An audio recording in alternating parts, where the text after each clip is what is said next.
আজকে বানাবো chicken curry. তো প্রথমে এখানে কিছু মশলা অ্যাড করে নেব। প্রথমে দিচ্ছি চিকেন মশলা, তারপরে আদা রসুনের পেস্ট। এটিকে দেওয়ার পর এটিকে ভালোভাবে ম্যারিনেশন করে নেব। এখানে পরিমাণ মতো তেল দিয়ে দেবো। এরপরে তেজপাতা, লঙ্কা আর দারচিনি, কেটে রাখা পেঁয়াজগুলো দিয়ে দেবো।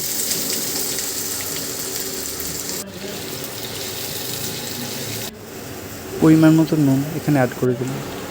এরপরে ধনেপাতা, ম্যারিনেশন করা মাংসগুলো এরপরে দিয়ে দেবো।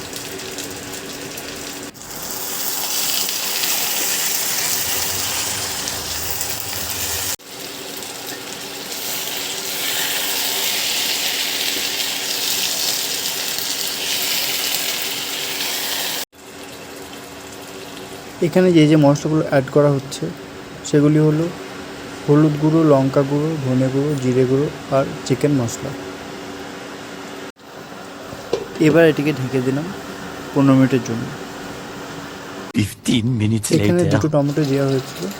এরপর এর খোসাগুলোকে তুলে নেব।